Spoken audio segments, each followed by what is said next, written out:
Buenas noches, señoras y señores. También un saludo a todos ustedes. Esta semana en Madrid va a celebrarse un congreso internacional sobre la muerte. Es el tema que nosotros queremos tratar esta noche también aquí. No lo vamos a llamar la muerte, sino la vida después de la vida. El título de un bestseller, más de 10 millones de libros vendidos, de Raymond Moody, que está esta noche con nosotros, es doctor en medicina.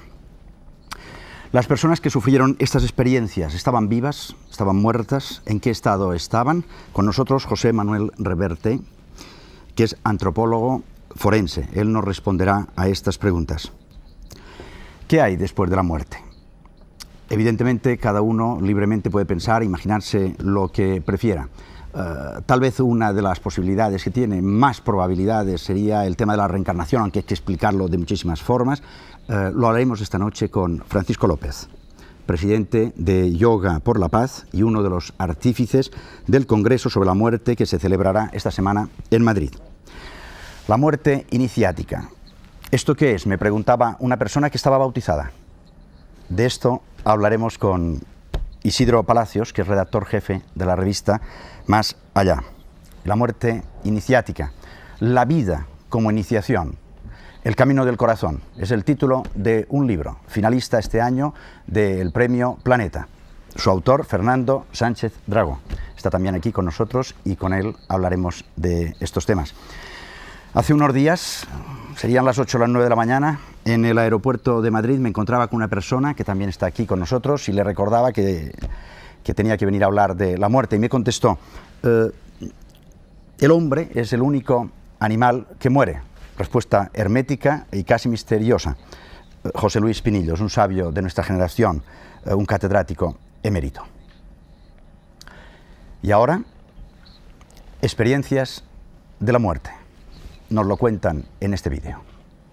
Los supervivientes de la experiencia de aproximación a la muerte han vuelto como testigos y nos han obligado a contemplar la muerte de cerca. Se han enfrentado a lo más temido y han visto la muerte como una iniciación alegre, como un pasaje a otros mundos. Veamos el caso de Steve, un soldado profesional que fue herido en el pecho durante un ataque de artillería de los Vietcong cuando realizaban una misión en 1965.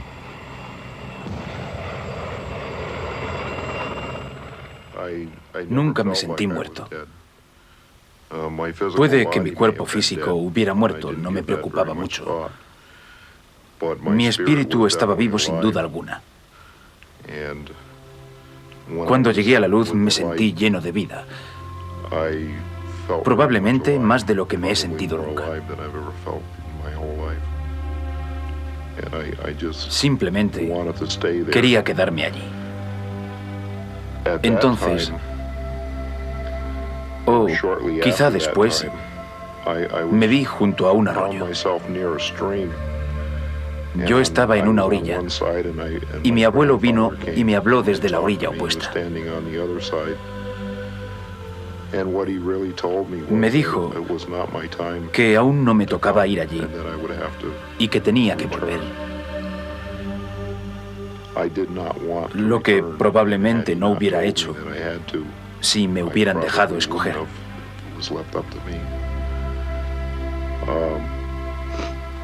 Poco después desperté.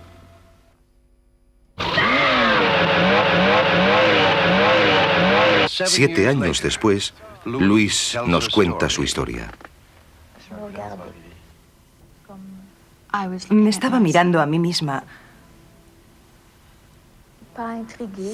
como intrigada.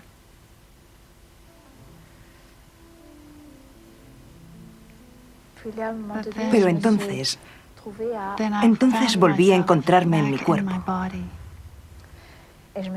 Siempre lo recordaré porque fue una sensación de la que no puedo desprenderme. Cuando volví a mi cuerpo, tuve la clara impresión de estarme introduciendo en un traje de buzo. Solo que este era por lo menos 2 tallas más pequeño. Y luego volví a salir de él, al ver a la ambulancia que se iba. Más tarde me vi sentada junto al conductor.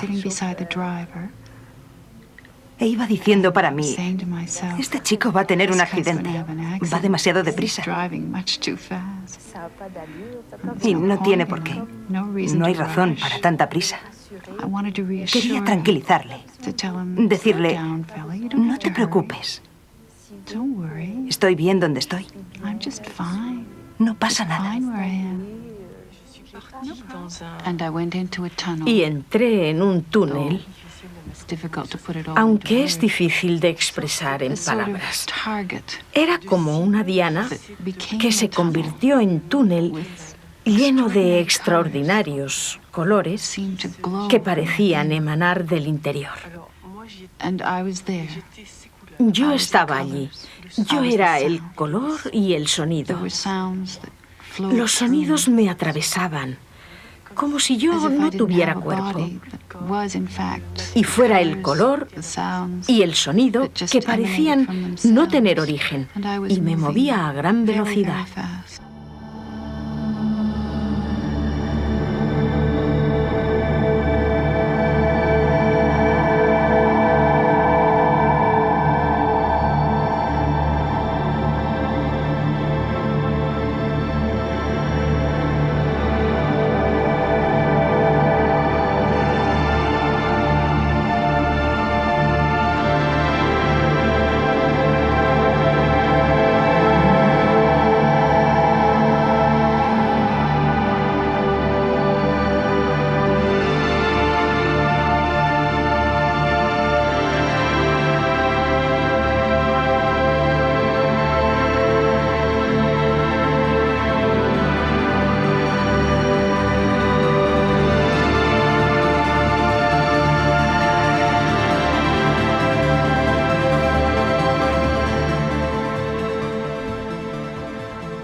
Doctor Raymond Moody, aunque estas experiencias que acabamos de escuchar en este momento no son las mismas que usted narra en su libro, sin embargo, se parecen mucho.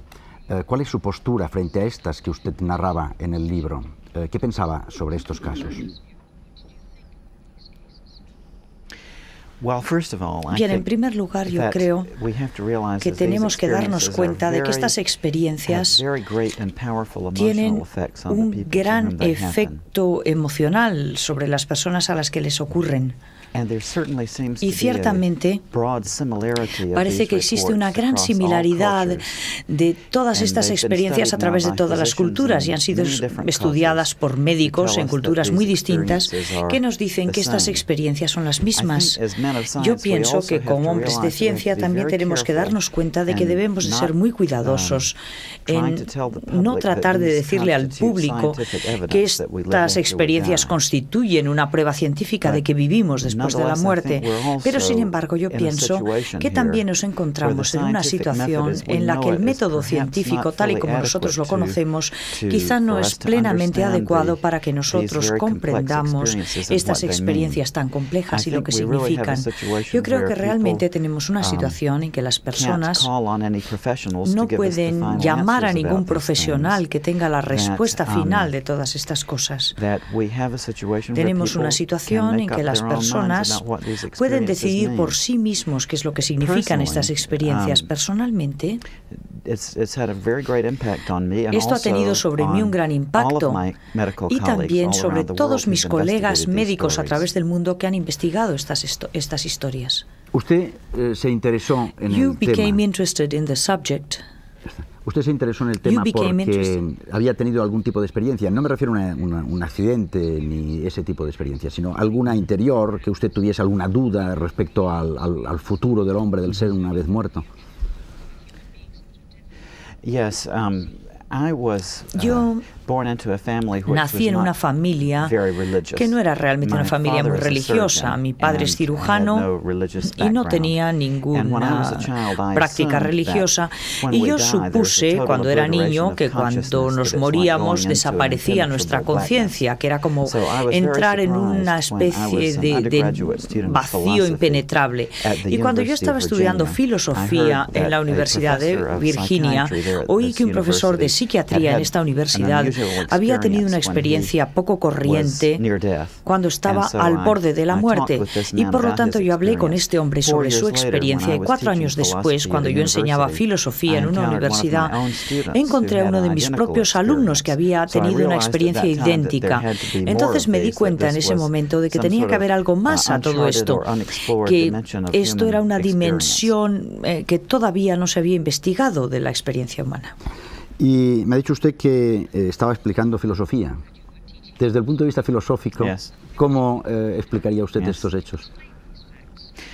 Cuando empecé a investigar todo esto, yo supuse que nos estábamos enfrentando a algún tipo de alucinación, que estas personas alucinaban quizá debido a que tenían un menor flujo de oxígeno en el cerebro, o quizá que era alguna especie de fantasía que se autocumplía, es decir, ellos deseaban tanto que cuando su ego se enfrentaba a la muerte era incapaz de enfrentarse a la nada, y entonces fabricaba toda esta historia tan bella para consolarse a sí mismo.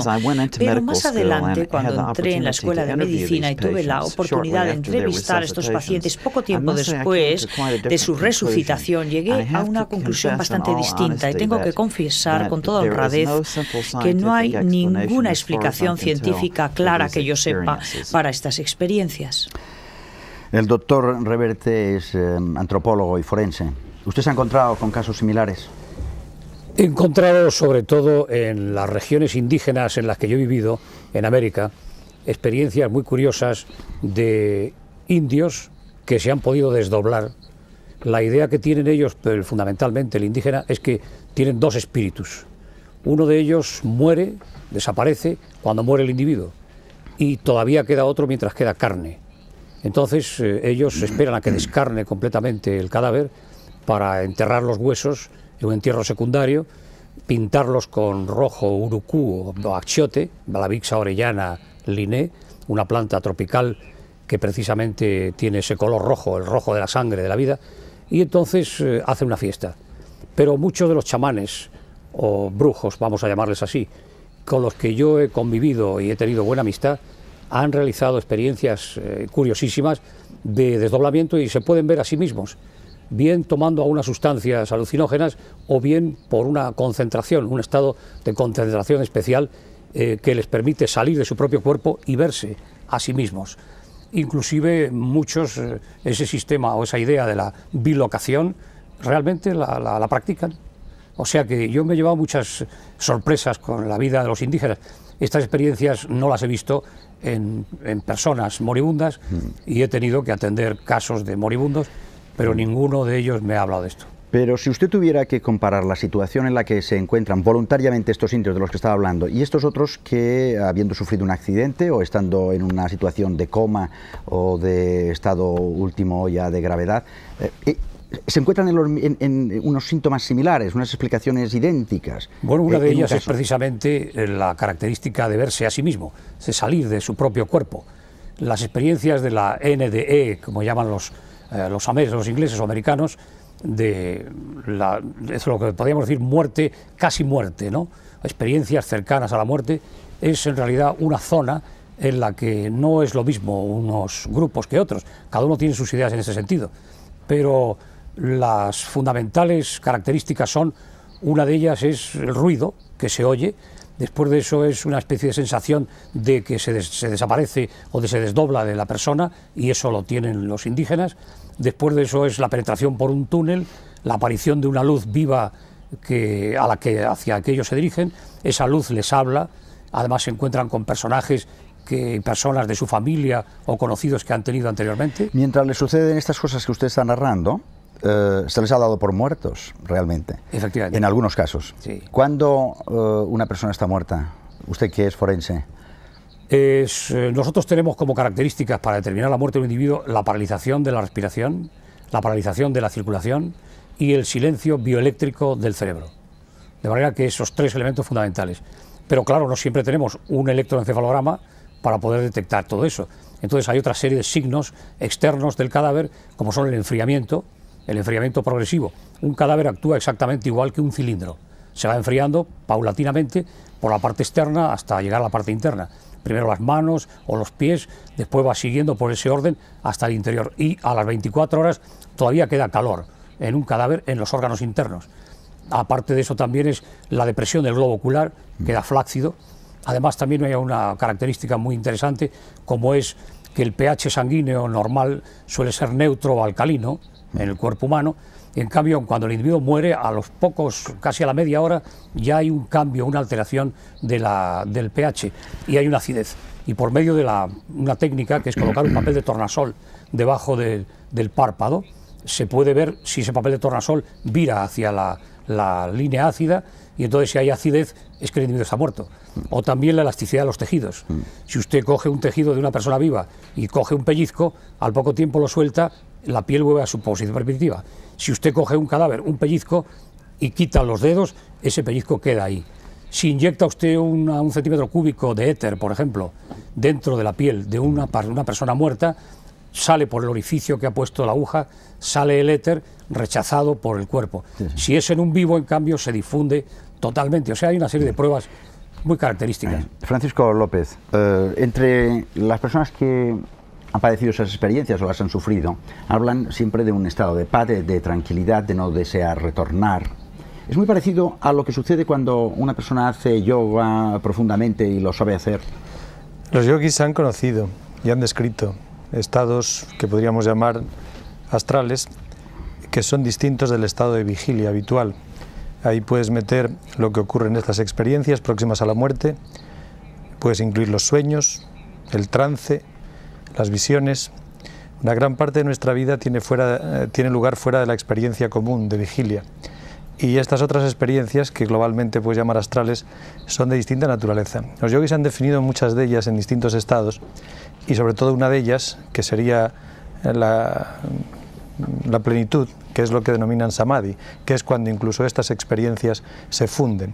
Y lo más impresionante de esto es que la noción que nosotros tenemos, vivos o muertos, de nosotros mismos, siempre es una individualidad diferente a los otros, que nos permite ver el mundo como algo separado. En cambio, en esta experiencia última hay una fusión en la que uno desborda los límites de sí mismo y se funde con todo hasta hacerse infinito. Usted habla en algunas ocasiones, yo le he escuchado hablar de la conciencia unitiva. Hay gente que también en esta experiencia dice que ha visto cómo pasar toda su vida en unos segundos, en una milésima de segundo, y usted lo llama conciencia unitiva, algo así, ¿no? Raymond ha nombrado a esa experiencia como memoria panorámica, que es lo que ve el moribundo, el que está en esta experiencia en décimas de segundo, los hechos más sobresalientes de su vida, que no siempre son los que él creía que eran más sobresalientes.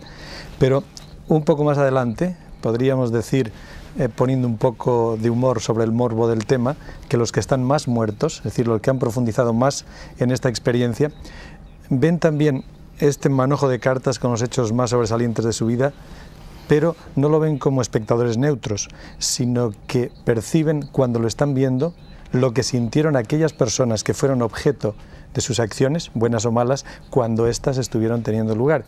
Y eso es una experiencia muy reveladora y que a mí me ha hecho pensar mucho, porque de alguna forma podría explicar en otros términos la gran metáfora del juicio final. Sí, sí. La muerte, presente en todas las culturas, recibe respuesta por parte de estas de diferentes formas. Nosotros vamos ahora a repasarlo en este documento que nos ha realizado Teresa Justel. De todos los seres que pueblan la Tierra, solo el hombre es capaz, por su inteligencia, de saber que desde el mismo instante de su nacimiento habrá de morir. A pesar de saberlo, el hombre se resiste con todas sus fuerzas a aceptar que nacer es nacer para la muerte. Una encuesta recientemente realizada por el Centro de Investigaciones Sociológicas CIS revela que un 44% de los españoles evita pensar en la muerte y más de un 50% dice hacerlo algunas veces e incluso a menudo. El fenómeno de la muerte ha ejercido una enorme influencia en todas las culturas, no solo en las ciencias, sino también en la literatura, el arte, la música y la religión. En la mitología griega, el sueño, Hipnos, y la muerte, Thanatos, eran hermanos gemelos de la familia de la noche. El sueño y la muerte habitaban en las costas del mar occidental, en la oscuridad subterránea, juntamente con sus otros hermanos los sueños. El culto a la muerte está presente en la raíz de los pueblos. En Galicia todavía una buena parte de la gente cree en la Santa Compaña, la procesión de las almas en pena que muchos aseguran haber visto durante la noche recorriendo los caminos. En algunas aldeas gallegas continúa celebrándose la procesión de los ataúdes o de los ofrecidos. Hombres, niños y mujeres transportan los ataúdes que representan la muerte de la que se salvaron por intercesión divina. Otros lugares de España también conservan el culto a la muerte, como en Vergés, Gerona, donde todos los años durante la Semana Santa se interpreta la danza de la muerte. Hay culturas que incluso sienten una especial atracción por los temas de ultratumba. México venera a sus difuntos, les acompaña durante la noche, les llevan ofrendas, flores y luces sin dejar de rezar por ellos. En México la muerte está incluso en los puestos callejeros para regocijo de los niños. Las culturas orientales, no importa a qué religión pertenezcan, saben muy bien que la vida y la muerte van unidas y que si es importante vivir, es igual de importante saber morir y ayudar en este trance a los que van a traspasar el umbral de la vida. Este es el caso de pueblos como el de los Torayas, grupo étnico que habita en Indonesia, en el centro de las Islas Célebes y que se caracteriza por su refinada cultura funeraria. En esta montaña rocosa excavan sus tumbas y panteones funerarios, envuelven a sus difuntos en telas y sedas y los representan en tallas de madera que colocan ante las tumbas como guardianes. A los niños suelen enterrarles en los huecos de los árboles. Los antiguos egipcios cuidaban con todo esmero de su cuerpo físico para que no se pudriese tras la muerte, porque un cuerpo estropeado no podría actuar como santuario del alma, que estaría condenada a desaparecer para toda la eternidad. En la India, los cuerpos se incineran en piras funerarias que se sitúan cerca del río sagrado por excelencia, el Ganges, a cuyas aguas irán a parar las cenizas del difunto. Por los rezos que acompañan el sepelio de la persona incinerada, se deduce que el muerto, aunque reducido a cenizas, continúa a su manera viviendo de un modo corporal. Todo sucede a todos de la misma manera, dice una de las sentencias del Eclesiastés. Una misma es la suerte que corren el justo y el impío, el bueno y el malo, el puro y el impuro, el que sacrifica y el que no ofrece sacrificios. Como el hombre de bien, el malhechor, como el que jura, el que teme el juramento. José Luis Pinillos, ahora sí que nos puede explicar qué quiso decirme cuando afirmó que el único animal que muere es el hombre. Creo que de alguna forma lo hemos visto aquí. Los dioses no mueren, son inmortales. Los animales no saben que mueren, no elaboran la muerte. En cambio, el hombre llena y puebla la muerte de fantasmas, de anticipaciones, de expectativas, de miedos, de esperanzas. Y todas las religiones, en definitiva, rodean la muerte de este conjunto de figuraciones, y el hombre es el único ser que vive realmente preocupado por su muerte, de una manera a veces no consciente, porque la muerte siempre es algo aplazado, pero son ideas reprimidas pero que siguen activas y están en la cultura y están gravitando enormemente sobre la vida del hombre. Eso es lo que quería decir cuando el hombre es el único ser que en realidad muere. ¿Usted cree que el hombre, nosotros, tenemos más conciencia de vivir precisamente por tener conciencia de que vamos a morir? No es nada fácil. La conciencia de vivir se adquiere sobre todo cuando se ha estado en presencia de la muerte y próximo a la muerte. A esto los indios le llaman cruzar el río. Cuando se ve la vida desde la otra orilla, se tiene, no siempre, pero mucho más presente lo que tiene de válido la vida, justamente porque se pone en contraste con la vivencia oscura y cercana de la muerte. Generalmente la vida rechaza la muerte. La conciencia además es en general superficial, siempre llega tarde a las cosas y, repito, tener conciencia de la muerte durante la vida es nada fácil y se tiene principalmente cuando se ha estado cerca de la muerte ya, en vida. Además, hay un contraste porque Las noticias que más interesan a veces son las morbosas, aquellas que tienen relación con la muerte. Por otro lado, las películas que a veces también más interesan son aquellas en donde hay más muertos y más crímenes y tal. Y por otro lado, la muerte natural, la muerte ciudadana, la muerte de un ciudadano se oculta. Siempre parece que hay que sacarlo por la puerta de atrás. Eso es ahora. Es curioso, ¿no? No, eso es ahora, eso depende mucho. La muerte ha sido un hecho público durante mucho tiempo a lo largo de la historia. Fernando Sánchez-Dragó lo sabe probablemente mejor que yo. Ha sido un hecho público y ha dejado de ser público precisamente, sobre todo en nuestra civilización, donde no se sabe qué hacer con ella. Es absolutamente incompatible con los ideales de vida, con el progreso, con el hedonismo, con el confort, con el placer. La muerte es incongruente con todo eso. Entonces, ya que no se puede evitar, por lo menos se oculta, se margina. Yo creo que esa es una de las raíces, no solamente la única, no la única, quizá también la insolidaridad. Y el carácter privado, individualista de una sociedad de masas donde uno está más solo que en ninguna parte. La muerte se ha hecho privada, un hecho privado, un hecho oculto en lugar de ser un hecho público y un hecho que se anunciaba. Curiosamente, durante la Edad Media la gente sabía, y en la Antigüedad sabía cuándo iba a morir. Lo anunciaban y era un hecho natural. Incluso había como especie de, por lo menos no sé si serían alucinaciones o no, pero como apariciones, alguien sabía, decía, bueno, pues me ha visitado la muerte, voy a poner orden en mis asuntos porque sé que voy a morir, y eso era un hecho que se admitía. La muerte como un hecho natural y que se admitía. Me contaba un monje tibetano que entre ellos, cuando muere uno que ha llevado una vida santa, les dejan varios días sentado, sencillamente porque no se enfría el cuerpo, se va enfriando lentamente y además se va enfriando a partir de los pies, pasando hacia la cabeza, y al cabo de unos días lo último que se enfría es el corazón. Es que, me contaba el monje tibetano, ellos se van voluntariamente y además ordenadamente van sacando sus propias energías. La cantante que ahora vamos a ver insinúa justamente con las manos este paso de los chakras desde el sexo, pasando por el corazón y hasta la cabeza, y luego la energía que se esparce como si la sembrase por el cosmos y por el espacio. Veámoslo.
Este es un canto cretense que no se había nunca interpretado en público y lo hemos hecho para el programa. Francisco López, ¿cómo definirías, ya que hemos hablado hace un momento de la reencarnación, cómo la definirías tú? Eso es muy difícil, es una pregunta que, si se ha de contar con seriedad, es muy difícil. Yo personalmente tengo la impresión de que la vida no se produce de una forma sincopada, sino que es absolutamente lineal.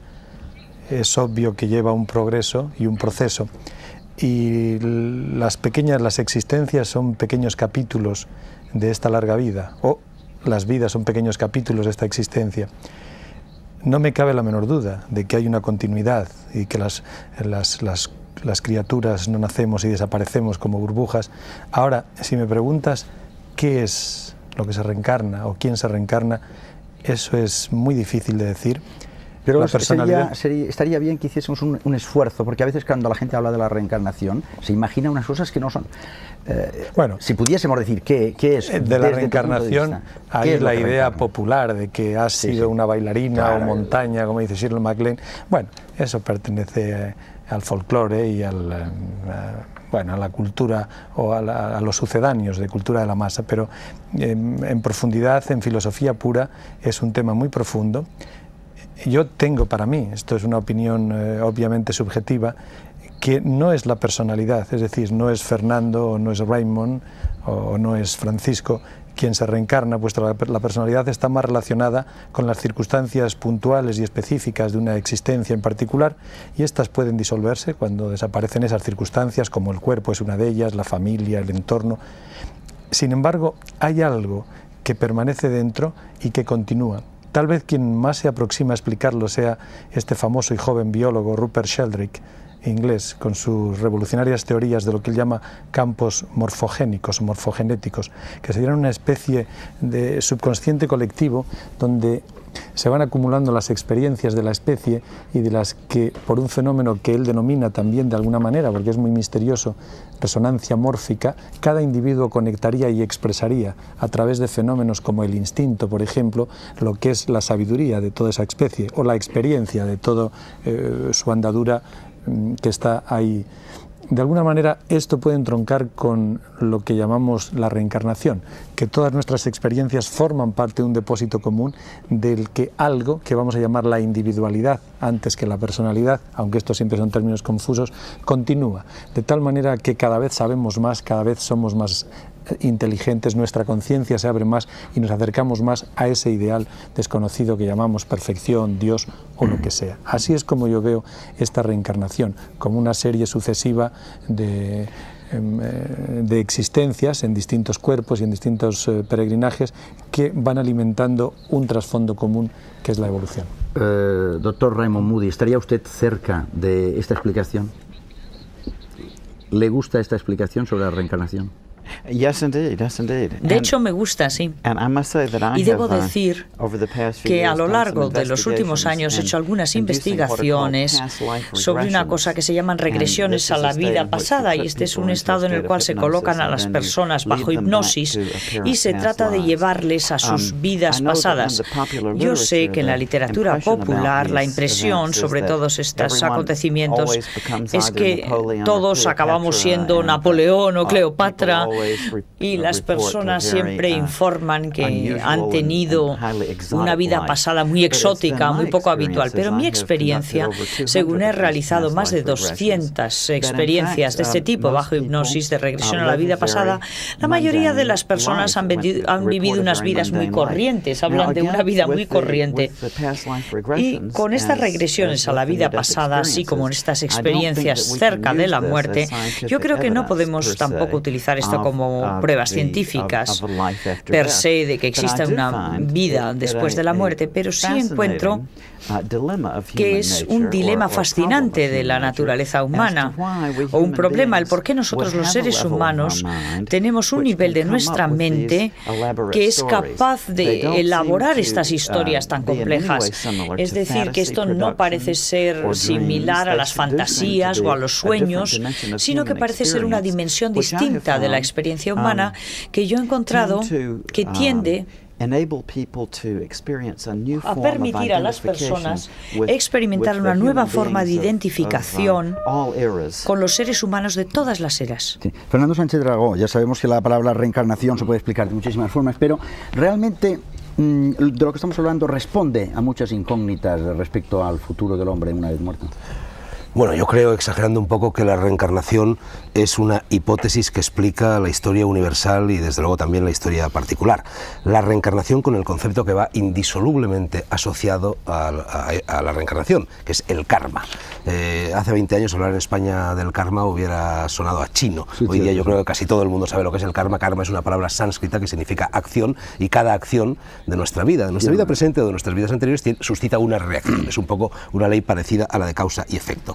Yo cuando me encontré por primera vez, de una forma seria, de una forma reflexiva, con la idea de la reencarnación fue en 1967 en la India, y tuve allí una serie de experiencias que en parte están recogidas precisamente en esta novela El camino del corazón que tú has mencionado, y lo que me fascinó, lo que me sedujo, lo que me hizo caer de rodillas ante esta hipótesis era no solo su belleza, sino también su cientificismo, su razonabilidad y su racionalidad. Es decir, verdaderamente yo creo que la reencarnación responde sobre todo a eso que Alexis Carrel llamaba la incógnita del hombre. Y la gran incógnita del hombre es el carácter. Y no olvidemos que Jung y Hermann Hesse elaboraron una teoría del carácter diciendo que el carácter es el destino, verdaderamente el carácter nos marca, mucho más que la inteligencia, mucho más que la memoria, mucho más que la voluntad. Entonces, todo eso que es la personalidad, la conducta de una persona, las tendencias congénitas, todos venimos al mundo con tendencias congénitas. Típico es el ejemplo de Mozart, que a los 5 años componía fantásticas sinfonías. ¿Por qué componía esas sinfonías?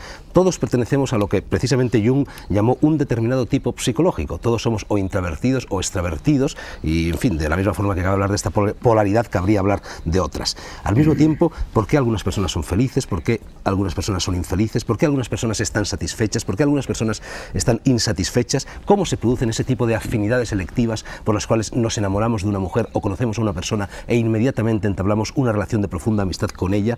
¿Cómo se explica también esa sensación que todos hemos experimentado alguna vez de lo que cabría calificar del síndrome de yo estuve aquí una vez? Sabemos que no hemos estado en un determinado sitio y sin embargo cuando llegamos a él por primera vez tenemos la sensación de que lo conocemos.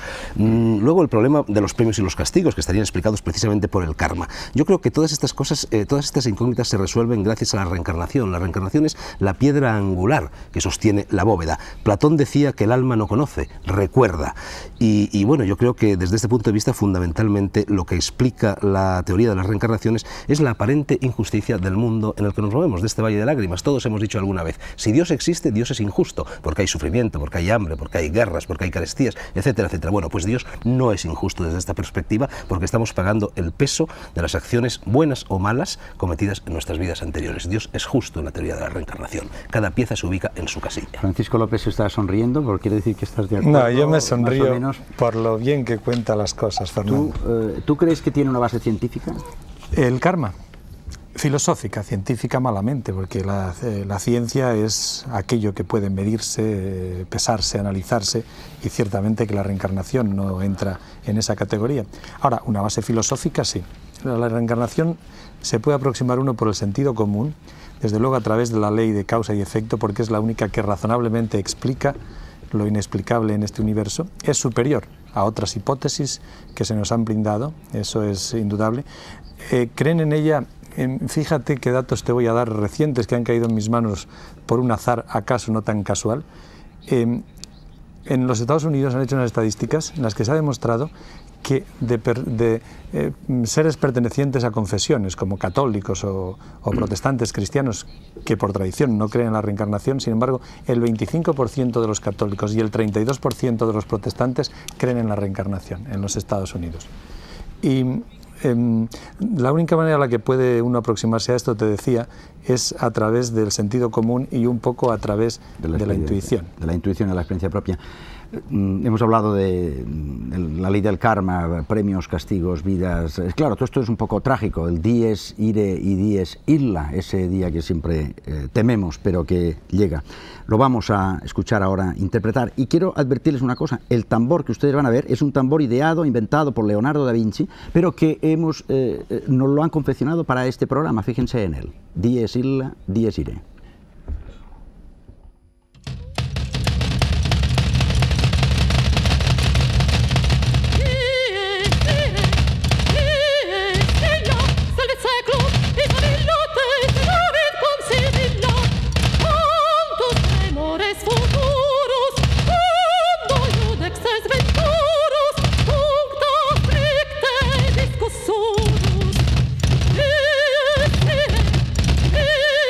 Ella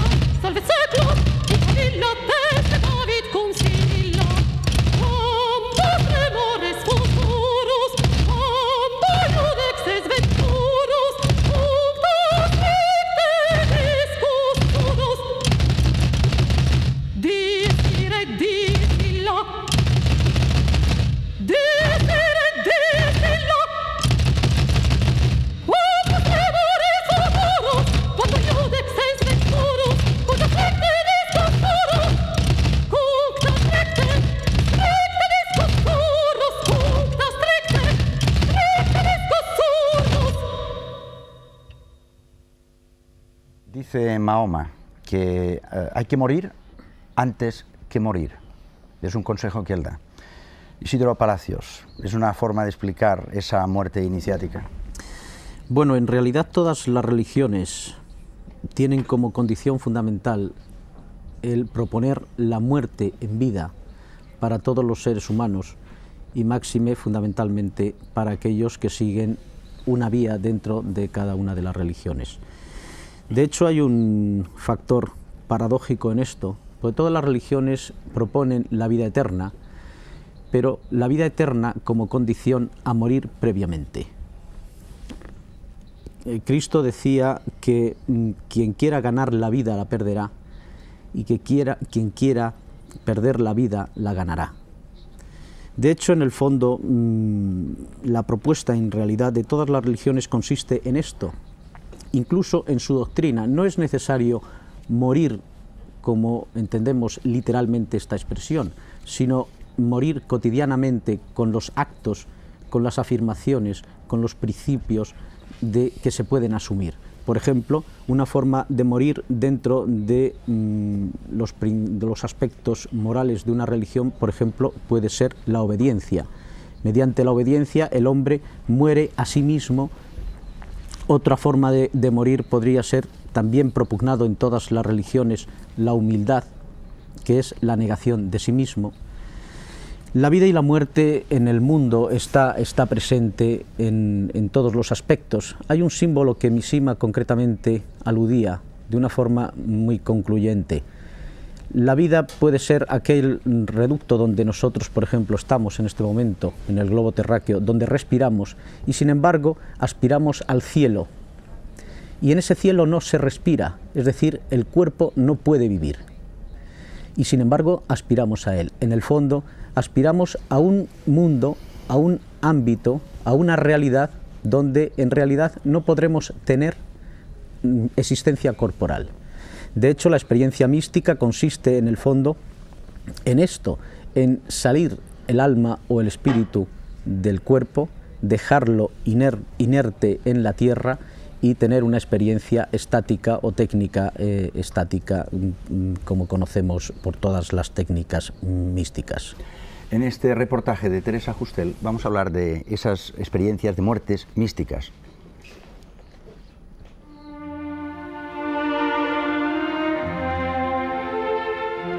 La palabra bautismo tiene su origen en el verbo griego baptein o baptizein, cuyo significado es sumergir, lavar. La ceremonia del bautismo es, pues, una inmersión en el agua similar a las abluciones rituales conocidas en muchas religiones y especialmente en el antiguo judaísmo. El significado que se le da a este rito varía según los casos.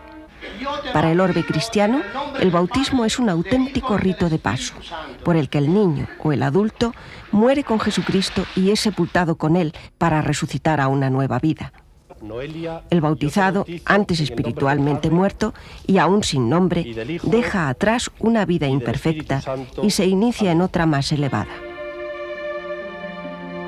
El capítulo 3 del Evangelio de San Juan se refiere a este segundo renacer cuando Jesús le dice a Nicodemo, uno de los jefes de los judíos, que es necesario nacer de nuevo para ver el reino de Dios. Quien no naciere del agua y del Espíritu no podrá entrar en su reino. Jesús responde a Nicodemo con la doctrina de la muerte espiritual, pues nadie puede transformar su vida si no nace y muere sucesivamente hasta lograr la máxima perfección. Las iniciaciones monacales o sacerdotales significan la muerte a una vida anterior, a los bienes terrenales, a la familia e incluso supone la renuncia en muchos casos al propio nombre. Recibe este velo, signo de tu consagración a Cristo, el Señor, y de tu dedicación al servicio de su Iglesia.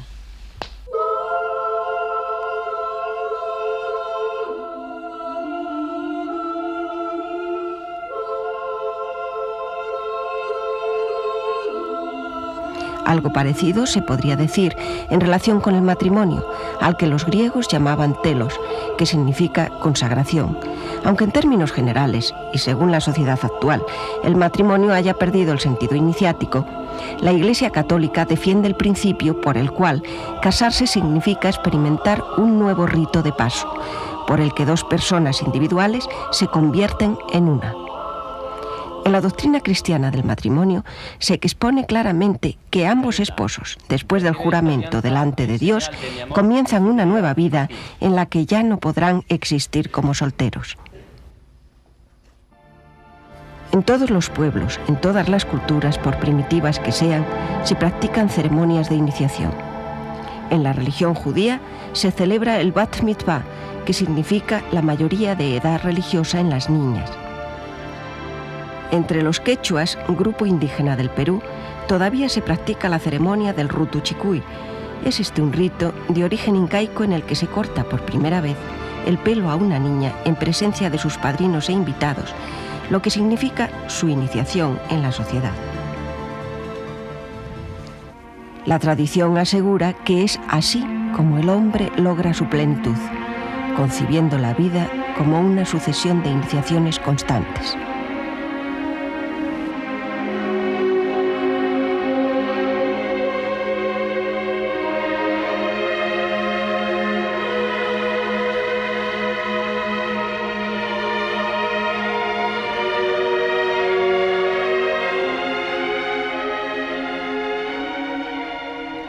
Isidro Palacios, hemos visto aquí algunos ritos de pasos o de pasaje.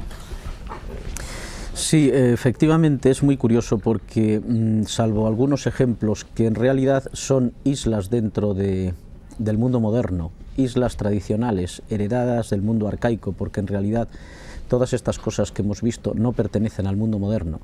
El mundo moderno vive una no iniciación, sino una contrainiciación. Es decir, esta palabra, iniciación, fundamentalmente como propuesta para el mundo en el que estamos en este momento, indica y se refiere a la unión del cielo y de la tierra.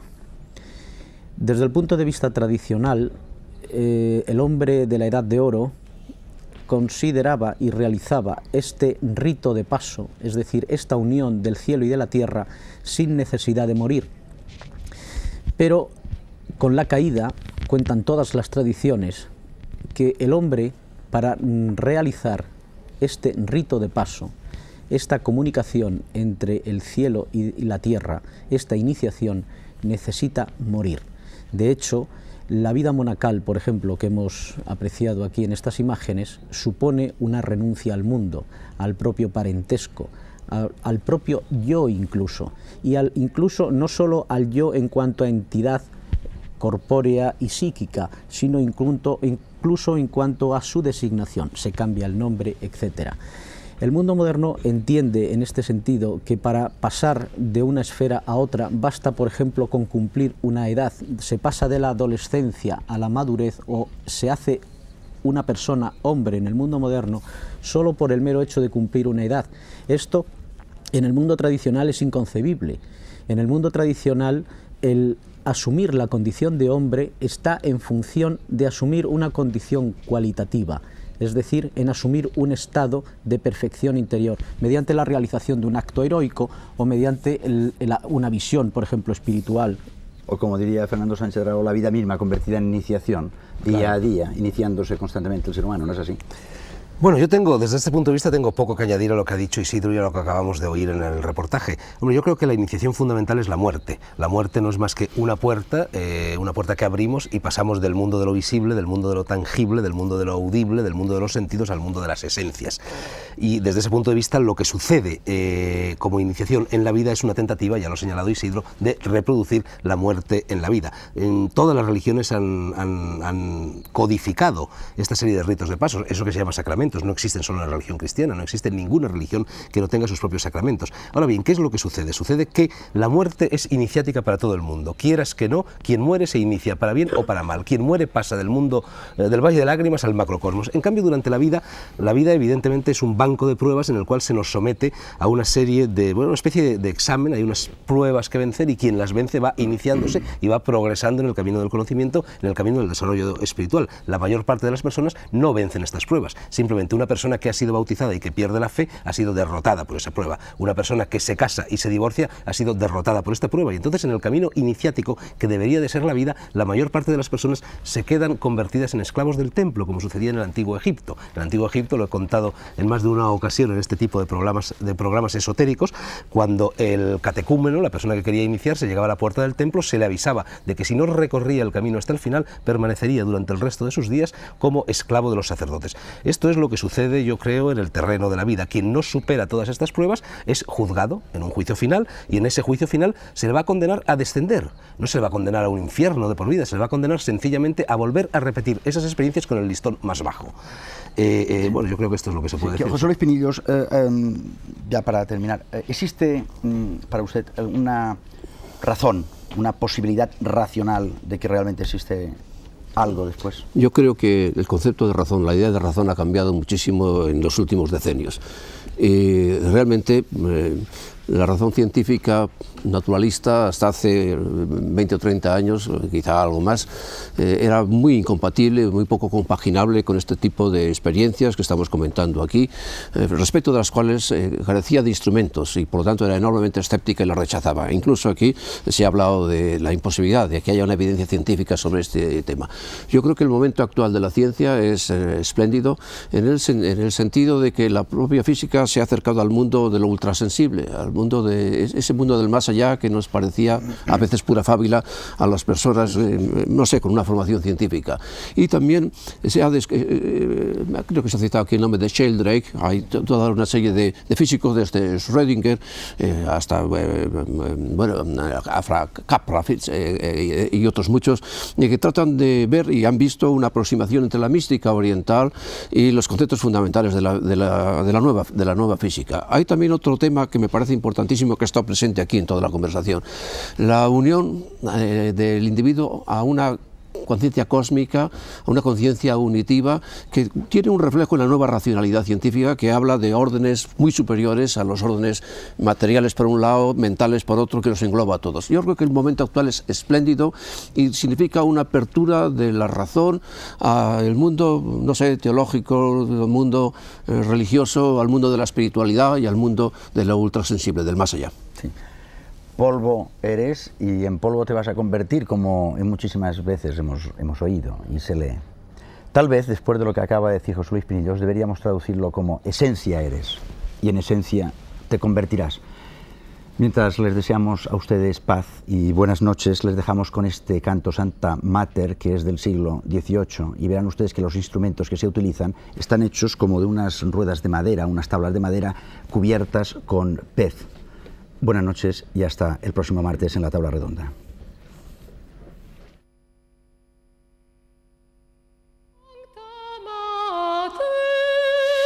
She